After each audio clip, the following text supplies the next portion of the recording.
This is We Bleed Orange and Black, the podcast for Halloween and horror lovers. Join us as we interview creators, discuss our favorite horror, and share original spooky stories. I'm Jeff C. Carter, and this week we're talking with Eric Raglin about his new collection, Lonesome Pyres.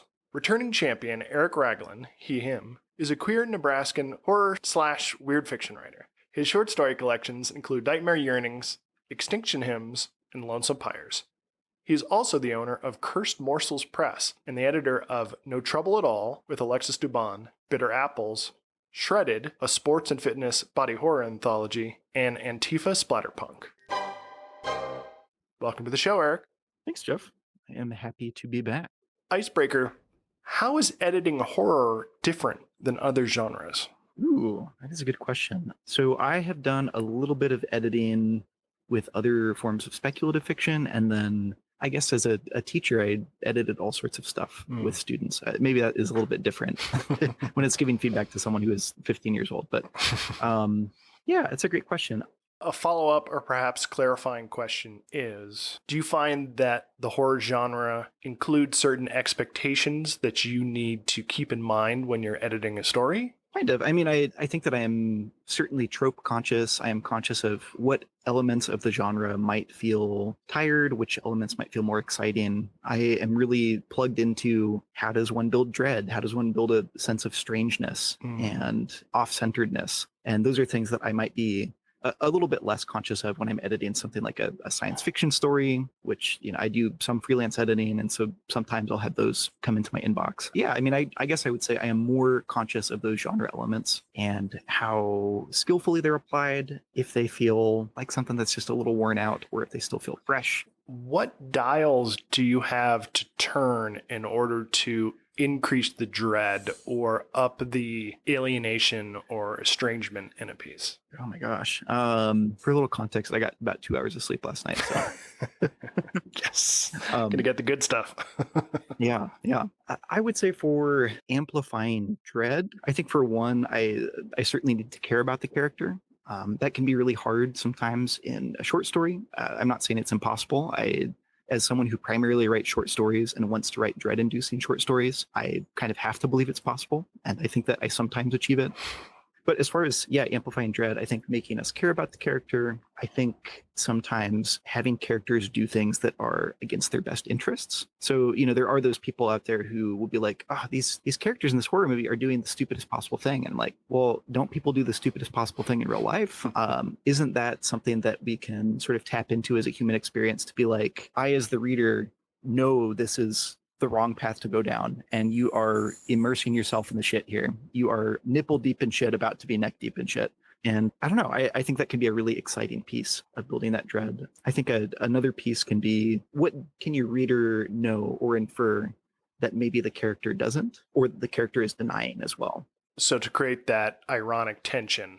Yeah, sometimes. How do you approach weirdness? I know that you are a weird fiction author, and there is a thriving subgenre scene right now of weird fiction or the new weird. If someone submitted a story to you for editing and they wanted it to be capital W weird, what would you look for? What would you try to sharpen? Oh gosh, that is so hard.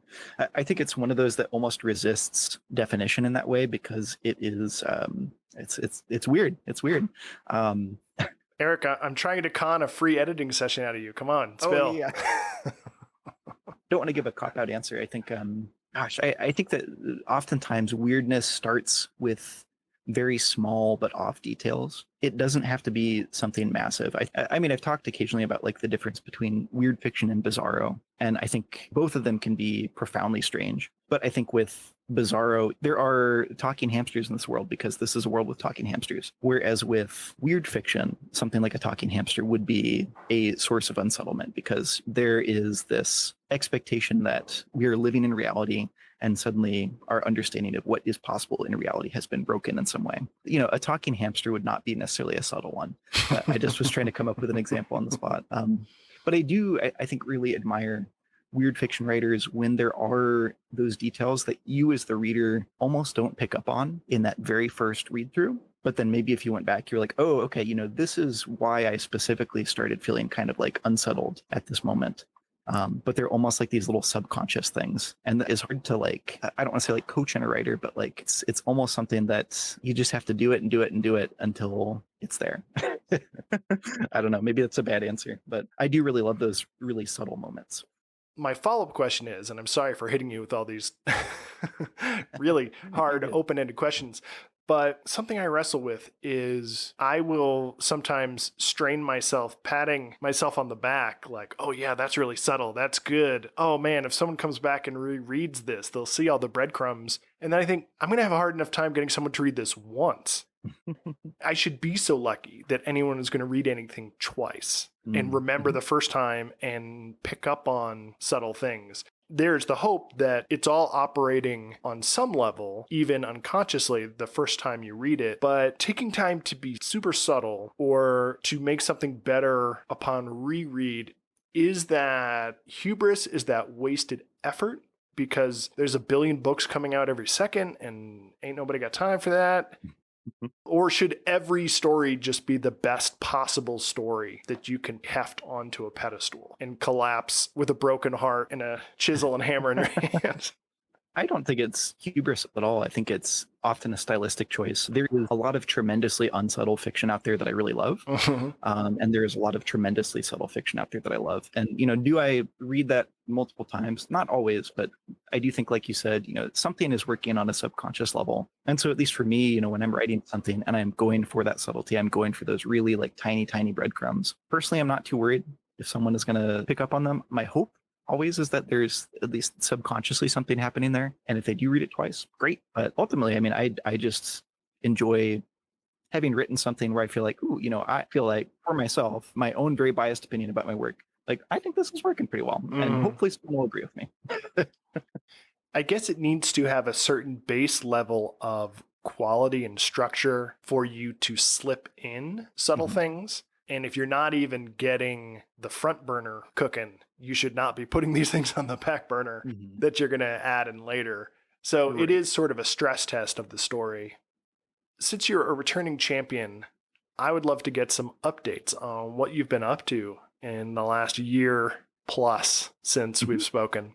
So I have been doing more stuff with Cursed Morsels. We sort of talked about No Trouble at All, which I co-edited with Alexis Dubon. Bitter Apples. I don't remember specifically when I came on the podcast last time, but I'm not sure if those ones had been out at that point. But we've had a few other releases with Cursed Morsels. So there was Why Didn't You Just Leave, which Nadia Balkan and Julia Rios edited. That one was all ghost stories that answer that question of, why didn't you just leave? Why did you stay in this place? Really cool working with them in that regard as just purely a publisher, not an editor. And then working again as an editor, recently put out Cynthia Gomez's The Nightmare Box and Other Stories, which has been getting some good buzz around it. People are really liking it. It's all horror, speculative fiction, dark fantasy stories set in and around Oakland, California, with like a strong sense of Oakland's history as well. So that's pretty cool. But on the writing front, I'm gradually coalescing a fourth collection. I don't know when that will be done. And then I've been working with a writing mentor, Polly Chattel, who folks should check out. She's really good on writing I don't know if it'll be a novella or a novelette, but it is sort of like an eco-weird piece. And I have, according to my mentor, about a week to finish it. So we'll see if I can do that, or at least the first draft. So that's kind of what's been going on. Life is busy. I'll try to wrap this up quick then so you can get back to your first draft. All good. I follow you online. I see that you have also been flexing your artistic talents. So what got you into making woodcut prints? This is maybe a silly answer, but I think the influx of all the bad AI art, I was like, I want to do some sort of art form that is undeniably human, that is extremely physical.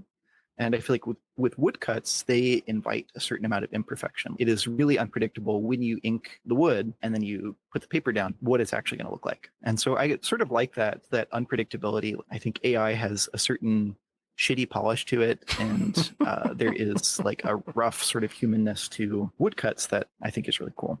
Plus, I just have been doing zines. And at some point, I'd like to do a little woodcut art zine. So we'll see. That sounds awesome. Yeah, I've been following your progress and I really like what I see. I would love to get into woodcuts myself. But on the other end of the spectrum, you've also started making GIFs. I have, yeah. I've been doing pixel art. In this age of social media, I have absolutely no idea what works on the book promotion front. And so I'm like, you know what? I'm learning how to do pixel art animation.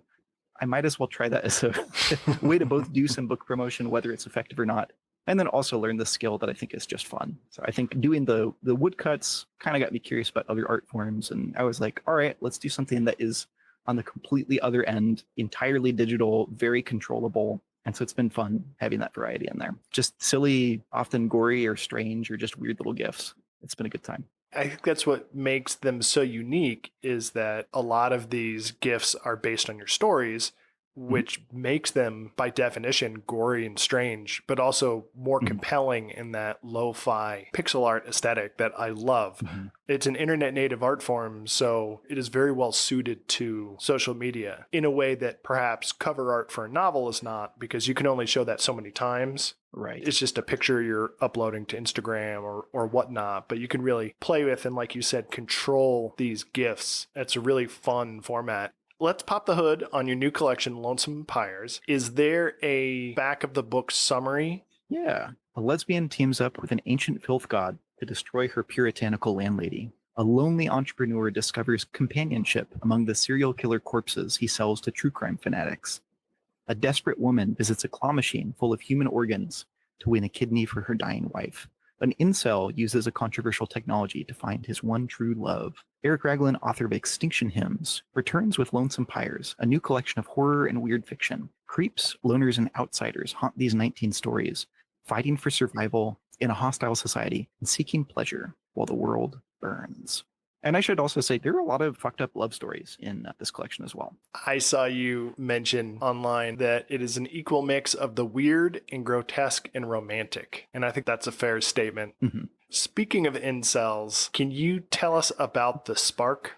At the time, I was sort of thinking a little bit about AI, thinking about the ways in which it can be sort of flawed, the many, many ways. Also thinking about how some people put so much trust in technology that will ultimately betray them, or that ultimately kind of ignores human instinct or just what it means to be human in general. And so without spoiling too much, I mean, this story is about this incel who gets this technology called the Spark. And it's like an earpiece that also has like a camera monitor. It's monitoring people's facial expressions. It's monitoring tones of voice, that sort of thing. Ostensibly, it's monitoring all these signs that would indicate someone is attracted to him or that they have a spark. And this device will whisper in his ear, either spark or no spark. I will just say he believes the technology more than he believes the woman in front of him. And that goes into some dark territory. This story was such a gripping 5 seconds into the future tech bro nightmare.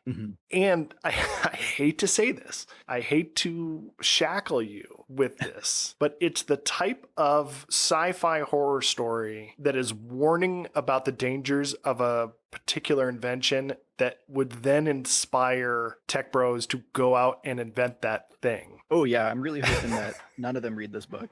I'm almost shocked it doesn't exist now, but it was so current and believable. A really chilling story. This is the type of story that would be in like the first season of Black Mirror. Just shudder-inducing stuff.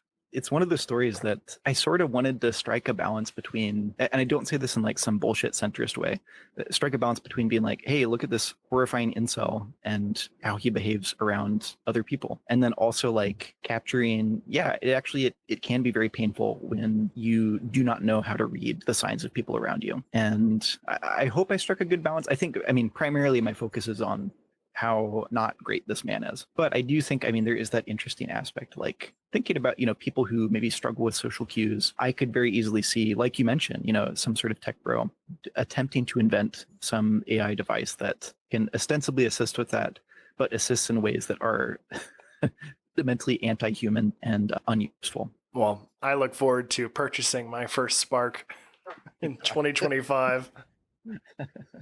As mentioned in your summary, this is a collection that features a lot of lovers and a lot of loners. Continuing that theme, can you talk about Killer Company? This was a kind of an odd one to write, but I was thinking about the culture around true crime, and particularly like in some dark circles of true crime, the romanticization of the killers themselves and their personality. To give like a classic example, like how Manson had women, primarily women, who would write to him in prison and were very much in love with him, that sort of thing. So this story takes that concept to its grotesque end, where these women are purchasing the corpses of their favorite serial killers to be their post-mortem companions from this guy who, for a price, will dig them up and deliver them. And that to me, I just was like, oh, this concept is like wacky enough that it could either really suck, like it could be not good at all, or it could be gripping and maybe a fun way.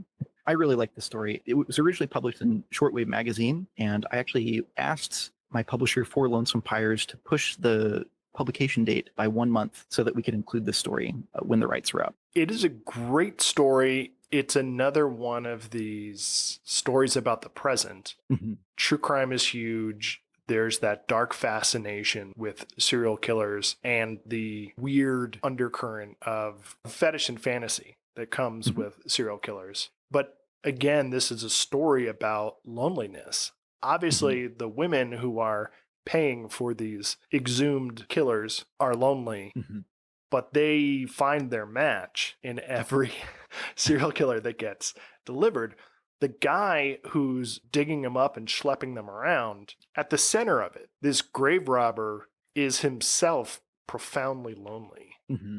I think you really got the balance right on this one, and it shows your talent at transforming things that are grotesque and absurd into something that is melancholy and profound.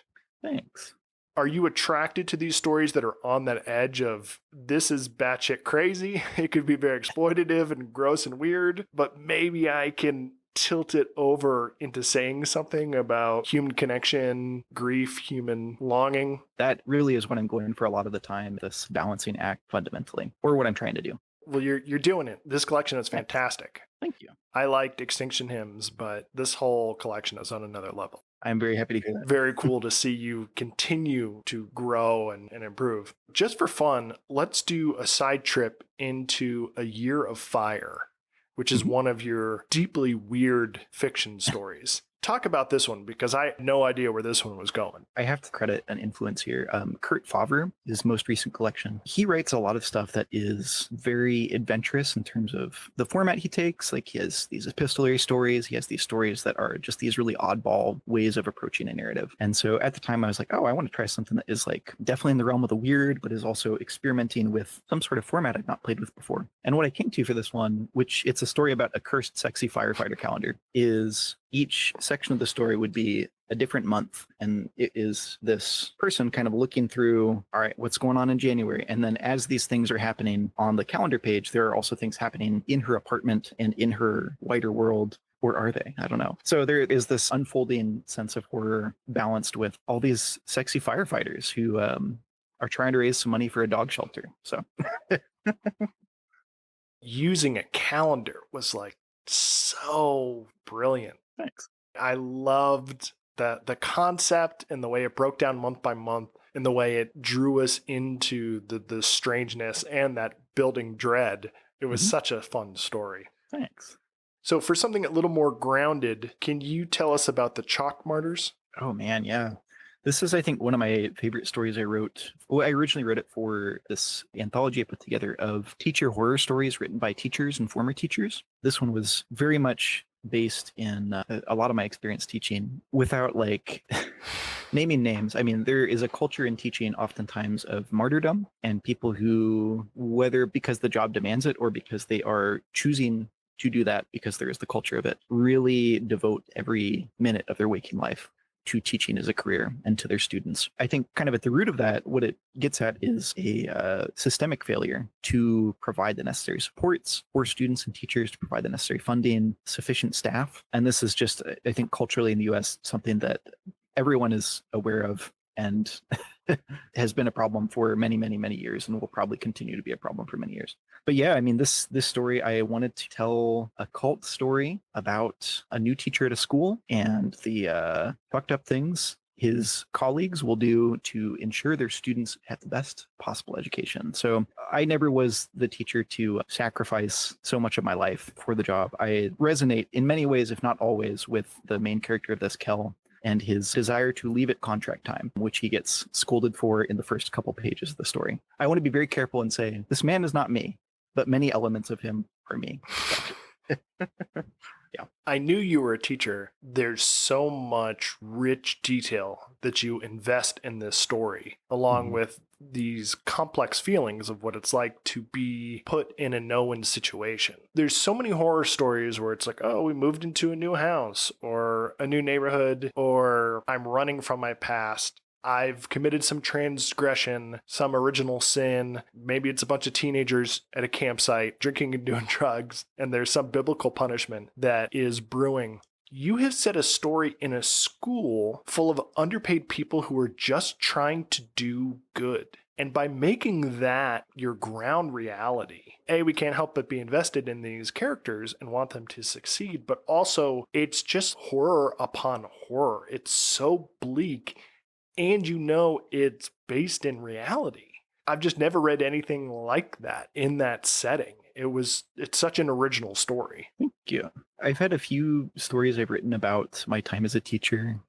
There are another couple that I hope will be in whatever my next collection is. And those seem to just come very effortless for me because, I don't know, I mean, it comes right from the heart. There are those stories that I think take more effort because it's like, well, I need to research this. I don't know what it's like to be a paleontologist. And then the ones that I'm like drawing on so much personal history and personal experience. Like I think the Chalk Martyrs was one where I wrote it so fast. I wrote it in like maybe 3 days, which for me is like nuts. It did require some revision and that sort of thing, but like it was very, very close to the original by the time I'd like finished revising it. And I was like, this feels like one that it just came directly from the heart. And that maybe happens for me once or twice a year, where I have such a strong immediate personal connection to a story. It's great. It's great when you can capture that. Mm-hmm. Have any other teachers or former teachers read it? And I know certainly some teachers have. I don't know if they are teacher friends of mine. I would be interested to hear their thoughts and a little bit nervous. So as they limped towards you. Yeah. The last story that I want to spotlight in this collection is Bloody Nights at Hippie Cliffs. Yeah. Let's get into it. I know you like this one. Yeah. Yeah. So I actually live near a place that is informally known as Hippie Cliffs. And to my knowledge, it is not a gay cruising spot. But I was like, I like the name Hippie Cliffs. I'm going to borrow that for this story. And just the name Bloody Nights at Hippie Cliffs. I'm like, oh, there's something catchy to it. But it is about this town that is plagued by a serial killer who is specifically targeting gay men at this cruising site. And these two young men who are dating each other who are essentially trying to stop this killer.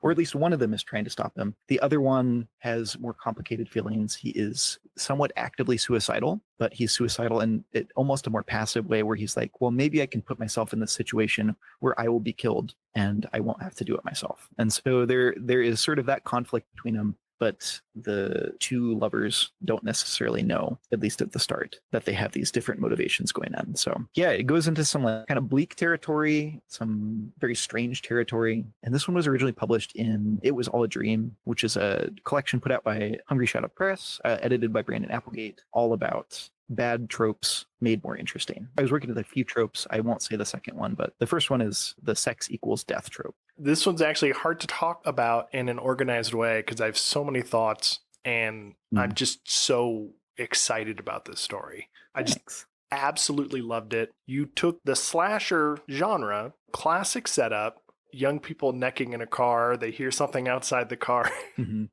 They are going there on a mission. They are there. They are not helpless victims. They are there to do something for themselves and for their community and for their town. They're tired of being victims, but you pair up the gung-ho person with someone who is secretly suicidal. And that dynamic is so volatile and heart-wrenching. You put that in the middle of a slasher story. I've never seen anything like that. It's so incredible. And then, I mean, just there's all these twists and turns. It's so compelling. It's so compact. It's the freshest breath of air I've seen in a slasher story. Bravo. Hats off to you. Magnificent. Thanks. Where did this come from, other than living near Hippie Cliffs? Man, I don't even know. But I had read Red X by David Demchuk, which is partially based on the real world history of this Toronto-based serial killer that was targeting gay men. And that book is incredibly strange. I think David Demchuk is sort of endlessly inventive with how he approaches that story. And so I think I got some of the idea from there, some from living near Hippie Cliffs, some just from, I think, the experience of knowing queer people who have been, on that edge, both ones who are looking for justice, sometimes vengeance, and then ones who are so consumed with despair. And oftentimes all of those impulses exist within the same person. So I wanted to sort of play with all those impulses simultaneously while doing just what I hoped would also be a fun slasher that had like some cool twisty little bits. You fucking crushed it, man. So good. Thanks. And that just reminds me. So for me, crazy standout from your previous collection that we discussed was the Resurrection Doll. Yeah. Was that up for awards? I know I told you to put that up for all the awards because I thought it would win all the awards. So Extinction Hymns got on the Stoker long list, but I cannot officially say it was nominated because it did not make it to the short list. But that's okay. Collection was published so late in the year. I'm not saying that if it was published earlier, I'd be like, oh, I definitely would have won an award. You would have. I don't have that sort of hubris, but I do think sometimes with awards, it is a matter of timing, and timing can be tricky. Yes. Damn. Yeah.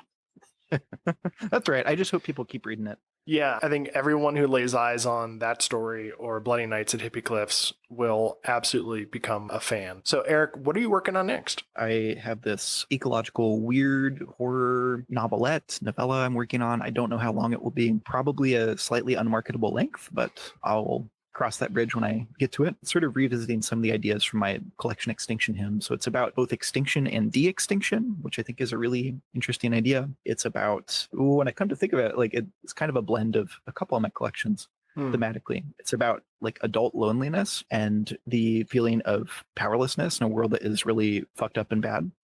But it's also like, I hope at least, a story that captures my love of nature. I have for a very long time really, really loved reading good nature writing. And so I hope that this one is something that provides, yes, the horror element, the weirdness element, but also an element of awe and respect for the natural worlds. Hopefully it will be done and revised, by the end of the year.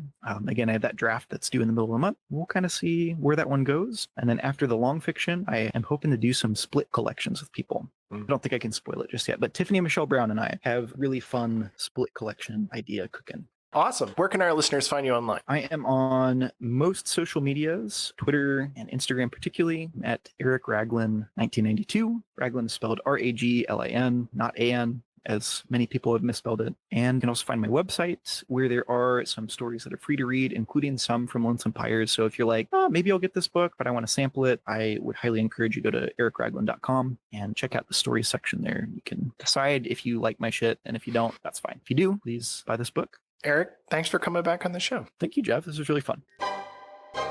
Please subscribe and follow. Links are in the show notes. You can find me at jeffccarter.com and hit the link to pick up my collection, We Bleed Orange and Black, 31 fun-sized tales for Halloween. Until next time, stay spooktacular.